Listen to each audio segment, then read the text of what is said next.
You say I'm loved when I can't feel a thing. You say I'm strong when I think I'm weak. And you say I'm happy.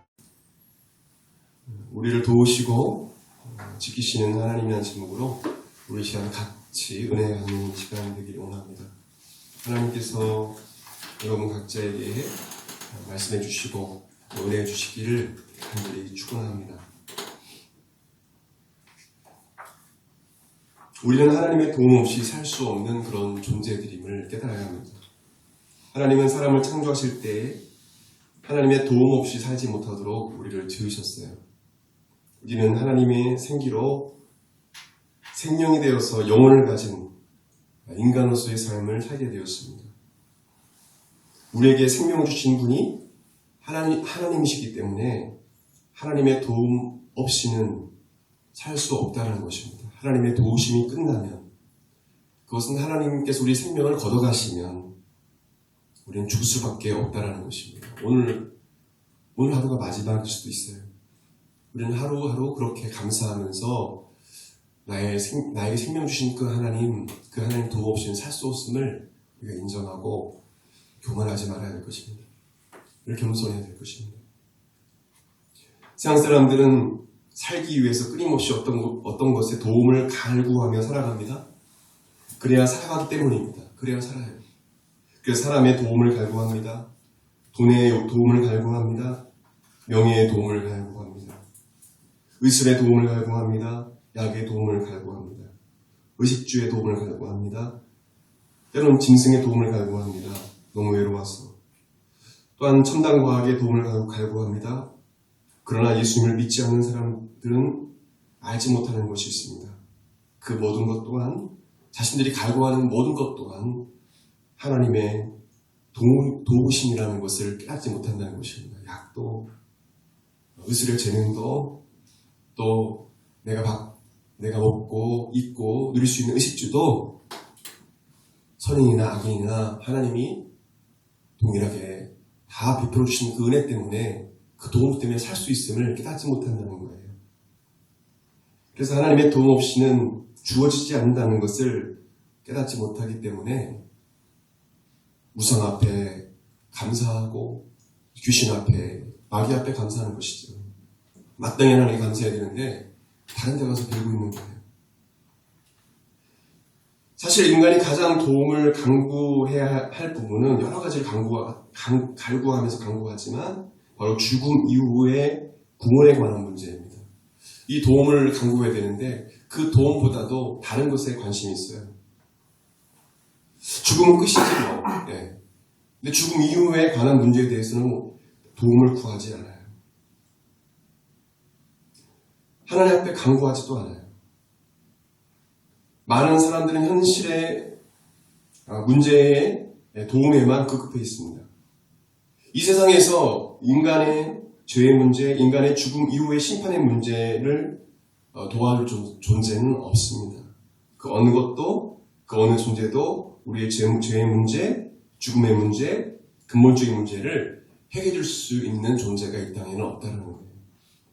히브리서 9장 27절에 우리 한번 같이 읽겠습니다. 시작. 한 번 죽는 것은 사람에게 정하시는 것이요, 그 이후에는 심판이 있으리니. 모두 다 죽는다는 것입니다. 그 이후에는 심판이 있는데 이 심판의 문제를 누가 해결해 주냐 이거죠. 이 지옥에 관한 문제, 멸망에 관한 문제를 누가 해결해 주냐. 죄 짓게 되면 죄의 삭은 사망이에요. 죄의 결과는 사망이에요. 세상에는 인간의 죄의 문제, 죽음의 문제, 죽음 이후의 심판의 문제를 해결해 줄 사람이 해결해 줄 어떤 것도 없다는 것입니다. 그러나 우리를 죄에서 구원하시기 위해서 십자가에 달려 죽으시고 부활하신 그 예수님만이 이러한 모든 문제를 도와줄 수 있고 해결할 수 있음을 여러분 믿으시길 바랍니다. 그래서 우리는 예수님을 찾아야 돼요. 그 예수님은 우리를 창조하신 창조주시며 예수님만 우리를 죄를 대신하여 화목제물로 죽으셨고 믿는 자마다 구원을 주시는 은혜를 주시는 분이시기 때문에 그렇습니다. 그 예수님 우리의 도움이 되세요. 도움이 되세요. 우리가 그 사실을 알아야 돼요. 여러분 학업 중에 있죠? 그래서 우리가 여러 동역자들에게 또 목사님의 기도도 부탁하고 또 개인적으로도 그러죠. 어떤 사람은 교수를 의지하기도 하고 다양하죠. 네, 여러분들은 하나님만을 의지하시길 바랍니다. 열심히 하고 또 직장 다니면서요.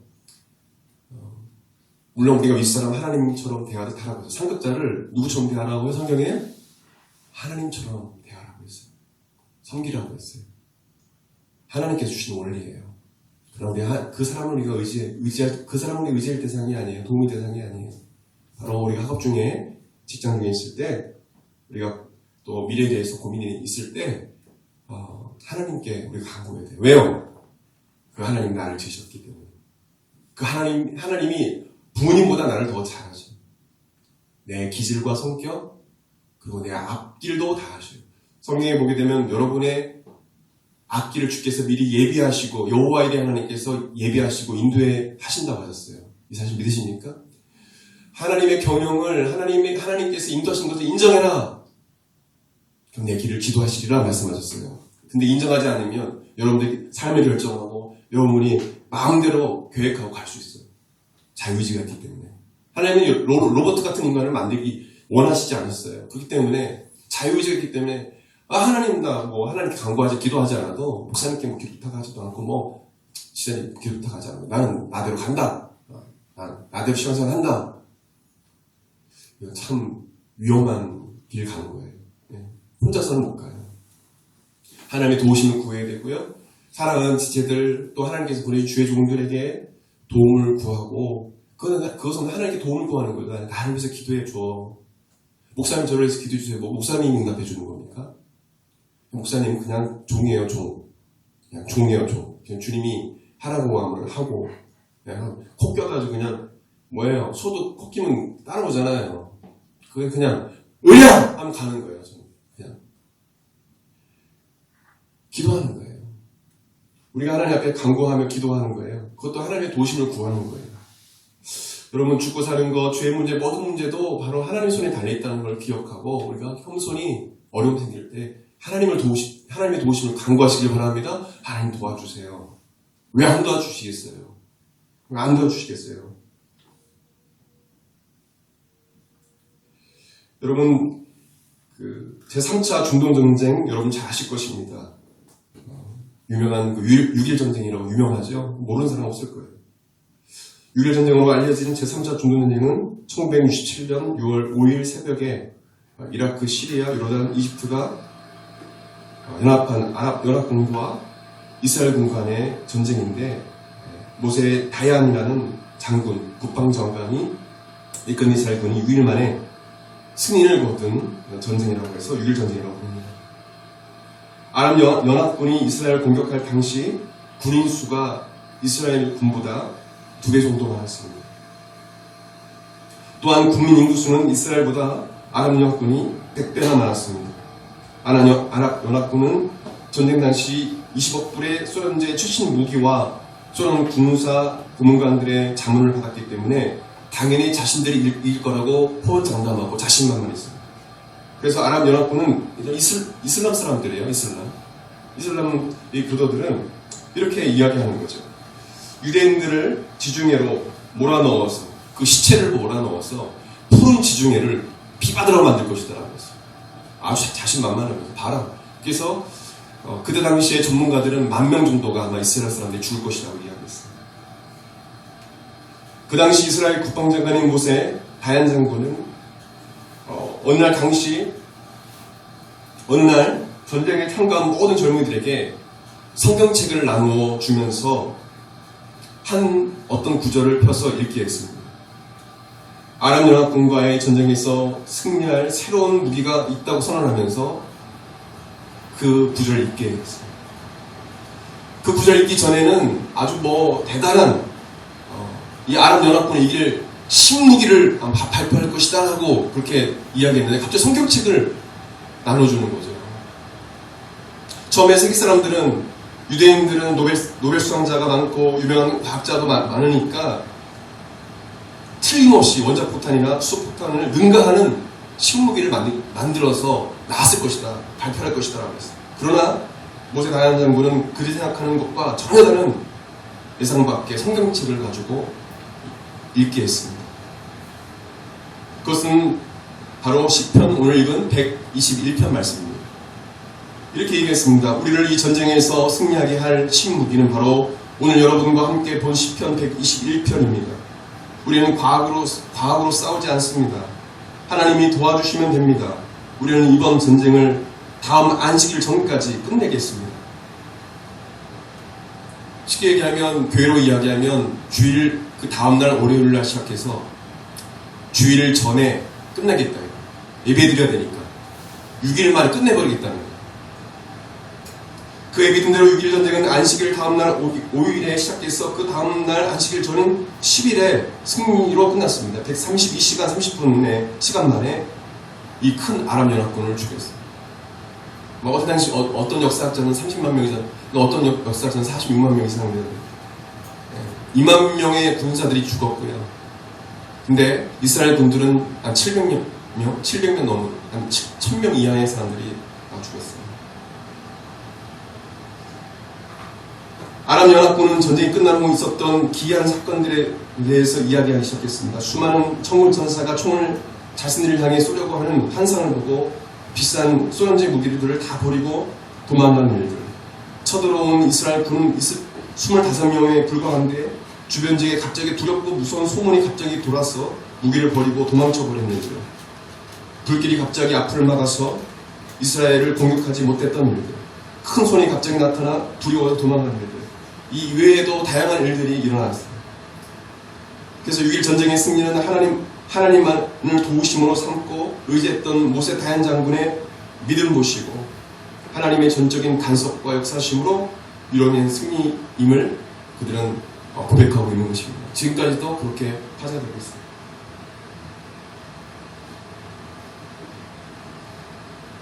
이 모세 다얀 장군이 통곡의 벽, 그 예루살렘 옛 도시를 탈환하고 영토의 그때 당시 영토의 3배 이상의 영토를 얻게 되고요. 그래서 이 통곡의 벽에 쪽지를 집어서 하나님께 기도하였는데 그 쪽지를 기자가 몰래 뺏어 봤다는 거죠. 그 내용은 이제 시편 말씀이 있는 내용인데요. 하나님께서 하셨다는 내용이었어요. 하나님께서 이 일을 귀한 일을 행하셨다.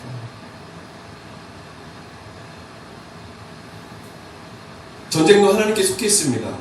아무리 큰 군사로 쳐들어와도 하나님이 그 승패는 하나님께 달려있는 거예요. 하나님이 이쪽 손을 들어주면 이쪽 손이 올라가는 거예요. 우리 인생도 마찬가지입니다. 하나님께서 행하셔야 돼요. 와, 내가 이렇게 해서 이렇게 하면 이렇게 되겠지. 이렇게 하면 이렇게 되면 이렇게 되면 난 건강해지겠지. 천만의 말씀이에요.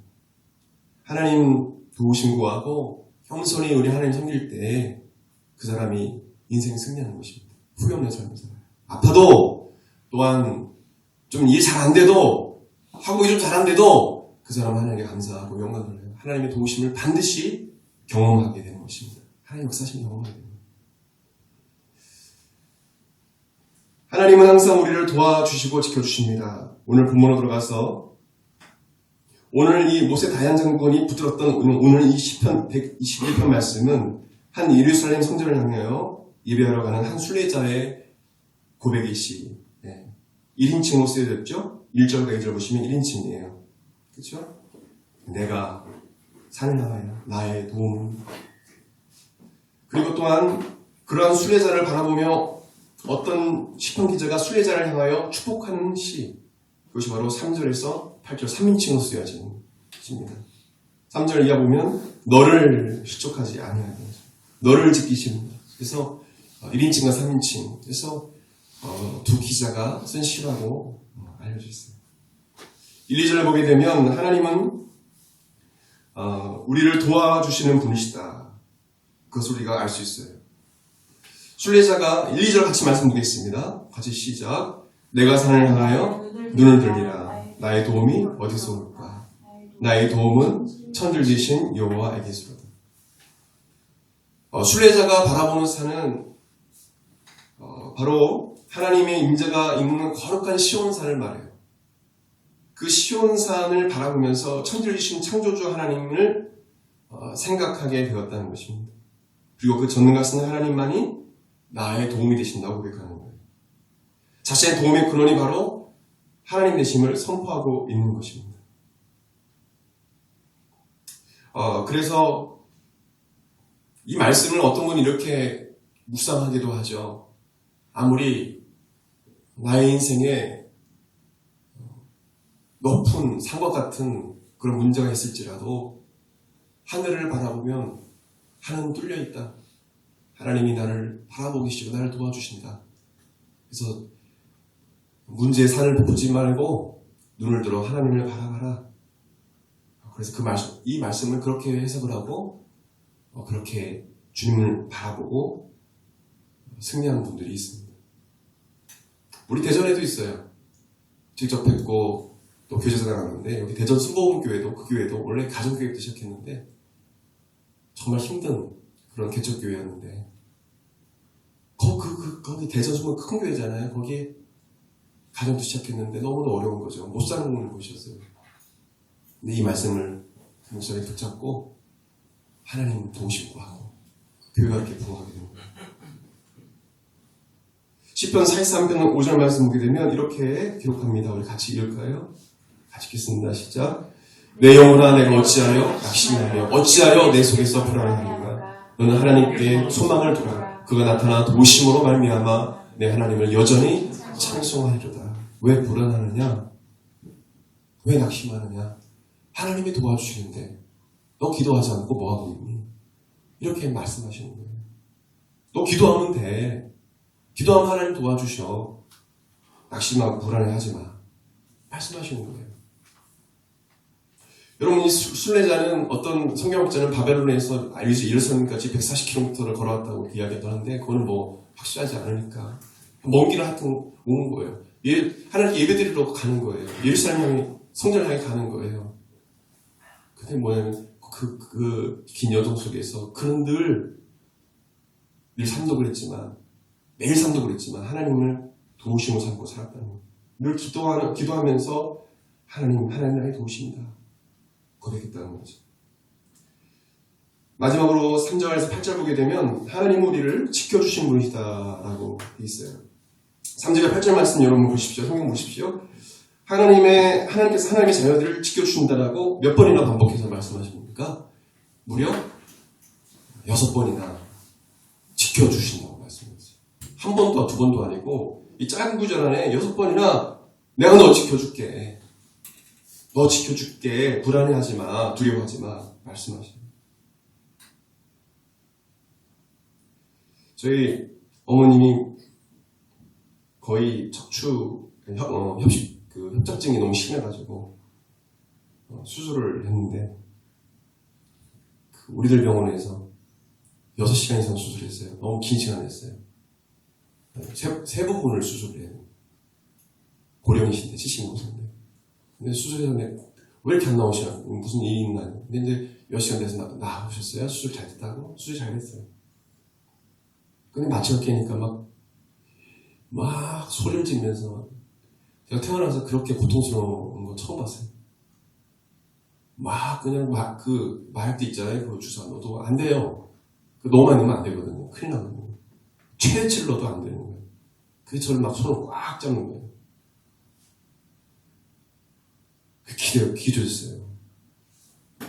기도했어요. 하나님 고통에서 이 고통에서 주님 치유해달라고. 이 고통에서 주님 구원해달라고. 기도 좀 하고 난 후에 고통이 사라졌어요. 친척이 와도 손을 잡아주려고 해도 아무도 안 잡아. 저만 잡으려고. 안 된다고요.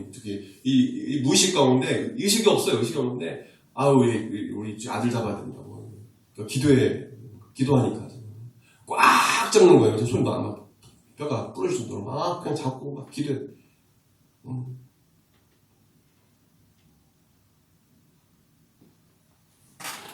여러분, 가장 고통스러울 때 예수 믿는 사람들은 하나님을 찾아요. 근데 저희 어머니는 예수님을 믿지 않기 때문에, 하나님을 찾지 못하기 때문에 고통만 스러워하는 걸 너무 안타까웠어요. 우리가 고통 가운데 있을 때 예수님 찾으면 예수님이 놀라운 역사를 주고 있습니다. 안타까웠어요. 그래서 어머니 예수님 찾아, 예수님 구원해주세요, 찾아. 그랬더니 예수님 찾더라고요. 예수님 구원해주세요, 이 고통에서, 이 통증에서 구해달라고 찾더라고요. 근데 깨고 나서 기억을 못하셔, 다른 거를. 얼마나 고통스러운, 그렇게 예수님 안 찾는 분이 예수님 찾아요. 우리 하나님의 백성들은 큰 선물을 받은 자들이에요. 하나님이 지켜주신대요. 6번이나 3절에 보게 되면 어떻게 말씀합니까? 여호와께서 너를 시족하지 아니하게 하시며 너를 지키시는 이가 좋으시다. 시족하다는 말은 발이 미끄러지다라는 말인데, 이 말씀은 하나님 말씀에서 벗어나지 않게 지켜주신다라는 말씀입니다. 어디에서 벗어나지 않게 하신다고요? 하나님 말씀에서 벗어나지 않게 해줄게. 하나님은 우리가 하나님 말씀대로 순종하며 살기를 원하세요. 미끄러지는 거는 뭐냐면요, 하나님 말씀 불순종하는 거를 말해요. 쭉 미끄러져요, 막. 하나님 말씀대로 순종하면 막 가면서 축복받는데 어려움 좀 생기면 쭉 미끄러져 버려요. 그건 하나님 말씀에서 벗어났다는 거예요. 하나님 말씀을 마음속에 간직하며 살아가야 되는데, 그래야 실족하지 않는데, 속에 하나님 말씀이 없으니까 막상 어려움 생기니까 기도도 안 나오고, 속에 말씀이 없으니까 넘어지는 거예요. 우리 마음속에 하나님 말씀이 가득 찰 수 있도록 우리가 하나님 말씀을 늘 읽고, 그래서 암송하고 입으로 말해야 합니다. 그래서 시편 30편 31절에 이렇게 기록합니다. 같이 읽겠습니다. 시작. 그의 마음에는 하나님의 법이 있으니 그의 걸음은 실족함이 없습니다. 하나님의 말씀이 있는 사람은 실족하지 않아요. 신실하게 하나님 섬겨요. 교회 누구 떠났다고, 뭐 했다고, 상처받았다고. 에이, 교회 안 가. 교회 볼 수 있어? 시편 119편 165절에는요, 같이 시작. 주의 법을 사랑하는 자에게는 큰 평안이 있으니 그들에게 장애물이 없습니다. 하나님 말씀을 사랑하는 사람은요, 사람 그런 말 한다고, 목회자가 요즘 그런 일도 많이 있지만, 안타깝지만, 그런다고, 그렇게 시족되지 않아요. 왜요? 그 사람은 하나님 바라보니까. 저는 여러분들이, 목회자나 어떤 리더를 바라보지 말고, 하나님을 바라보시기 바랍니다. 아멘? 사람 보면 실족해버려요. 믿었던 사람인데 실족하는 거예요. 그래서 우리는 하나님을 바라봐요. 하나님 말씀을 마음속에 늘 간직하고 그 말씀대로 순종하면 하면 되는 거예요. 주변 둘러보세요. 3, 4절 말씀을 같이 보겠습니다. 4절 말씀 같이 보겠습니다. 시작. 이스라엘을 지키시는 이는 졸지도 아니하시고 주무시도 아니하시고. 3절 하반절도 보게 되면 졸지 않으시다. 하나님은 우리 평생에 한 번도 우리에게 시선을 놓으신 적이 없다는 거예요. 하나님 1분 1초도 졸거나 주무신 적이 없으시다는 거예요. 항상 우리를 지켜보고 보호해 준다는 것입니다. 그러므로 하나님이 내 기도를 안 들으시나 봐. 하나님이 내 고통을 모르시나 봐. 하나님이 내 상황을, 내 문제를 모르시나 봐. 나에게 관심이 전혀 없으시나 봐. 이런 부정적인 말을 해서는 안 돼요. 하나님이 항상 보고 계신다고 말씀하시잖아요. 졸지도 주무시도 아니하시고 바라보신다잖아요. 하나님은 항상 나의 기도를 들으신다. 하나님은 나의 상황을 누구보다 잘 아신다. 하나님은 내 문제를 누구보다 잘 아신다. 하나님께서 반드시 역사하실 것이다. 행해 주실 것이다. 이런 믿음으로 우리는 가져낼 줄 믿습니다. 왜요? 하나님은 나는 졸고, 나는 쉽게 지치고, 나는 그렇지만 하나님은 그렇지 않다는 거예요.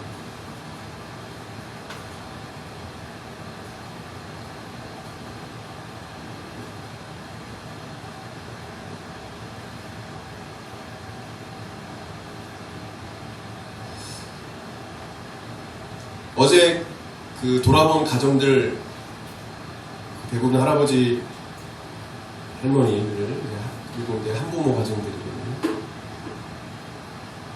남편이 없는 그런 40대 여자분도 두 분도 만났어요.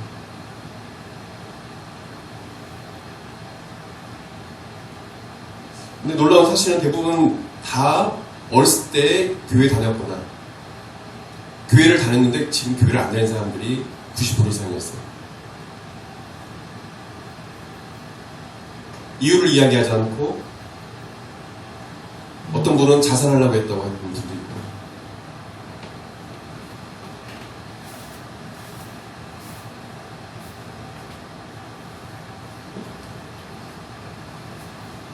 나를 지켜보고 계시고 늘 함께 하시는 그 하나님을 모르고 있는 거예요.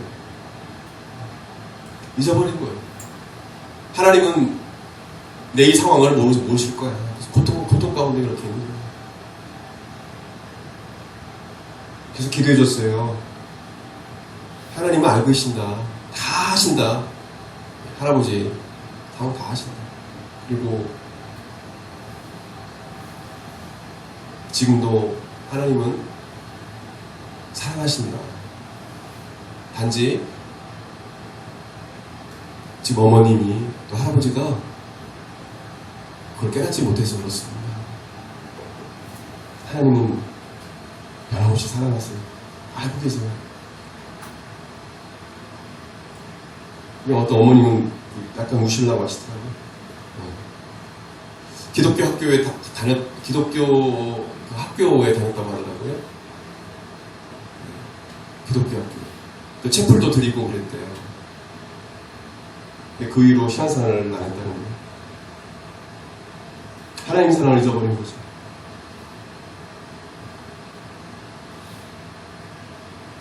오륙절 말씀 같이 우리 보겠습니다.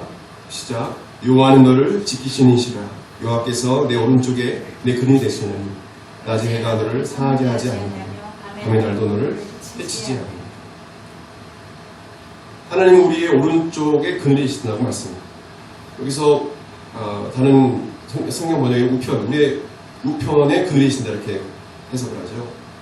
우편 오른쪽은 히브리어로 야민이라는 뜻이에요. 강하고 능력 있는 것. 또 그늘은 히브리어로 쉘이라는 단어인데 보호자, 방패라는 것이죠. 한마디로 하나님이 우리의 우편에 그늘이 계신다는 것, 오른쪽에 그늘이 계신다는 그 뜻은 하나님은 우리의 강력한 보호자가 되신다는 겁니다. 나의 강력한 보호자가 되신다는 거예요. 강력한 능력의 보호자가 되신다는 거예요. 나를 지켜주시는 분이시냐. 그래서 낮에 해도 밤에 달도 나를 해치 못하게 상해하지 못할 것이다. 팔스틴 지역의 햇빛은 40도가 넘는 살인적인 무기입니다. 하나님께서 이 살인적인 이 햇빛에서 지켜주신다는 말씀이에요. 밤에 어마어마한 그 추위를 말합니다. 밤의 달은 하나님께서 그 추위에서 지켜주시겠다는 말씀. 특별히 이 지역에서 밤의 달빛은 워낙 강렬하고 사막에 비추어진 반사된 달빛도 강렬해서 오랫동안 달빛에 노출되면 심한 현기증이나 정신 이상이 올 수도 있고 심한 경우에 사망하는 경우도 있다고 합니다. 달빛이 눈을 멀게 하게 하고 뇌에 치명적이라고 말합니다. 그래서 정신병자라는 루너틱이라는 이 어원은 바로 루너라는 단에서 나왔다고 하죠. 그렇게 우리가 알고 있습니다. 하나님은 이런 위험을 막아주는 강력한 근이신다고 말씀해주고 있어요. 우리는 이 말씀을 붙잡아야 됩니다. 어떠한 질병이 찾아와도 나을 수 있다. 하나님께서 지켜주시면 된다. 어떤 어려움이 와도 하나님이 이 위험에서 나를 구원해 주신다. 이런 믿음을 갖고 있어요. 하나님은 나의 편에 그늘이 되신다. 강력한 나의 보호자가 되신다. 하나님은 이스라엘을 이집트에서 구원해내시고 그들을 광야 생활을 시작하게 할 때 낮에는 무슨 기둥으로 해요? 구름 기둥으로 강한 햇빛에서 그들을 보호해 주셨어요. 밤에는 무슨 기둥으로 해요? 불 기둥으로 이스라엘 사람들을 그 추위에서 지켜주셨어요. 모든 백성들이 볼 수 있는 반경했습니다. 구름기둥, 불기둥. 기둥들이 움직이면 따라갔어요. 그 길 따라서. 멈추면 가만히 있었어요. 출애굽기 13장 21절 22절에 보게 되면요. 같이 읽겠습니다. 시작. 여호와께서 그들 앞에서 가시며 낮에는 구름기둥으로 그들의 길을 인도하시고 밤에는 불기둥을 그들에게 비추사 낮이나 밤이나 진행하게 하시니 내가 수고한 것 같지만 오늘 수고 많았어요. 학업하느라고 또 나름대로 어린 중에 직장생활 하느라고 네, 하나님이 하셨어요. 하나님이 도와주심으로 여기까지 왔음을 고백하시기 바랍니다. 따라합시다. 하나님 감사합니다. 하나님 감사합니다. 앞으로도 도와줄 줄 믿습니다. 앞으로 도와주실 줄 믿습니다. 그런데요. 그럼 결코 나지 않습니다. 하나님이 도와주신다고 지켜주신다고 약속하세요. 꼭 의심하지 말고 믿고 담대하게 하고 직장 가운데 담대하게 행하십시오. 기도하겠습니다. 다 같이 기도하겠습니다.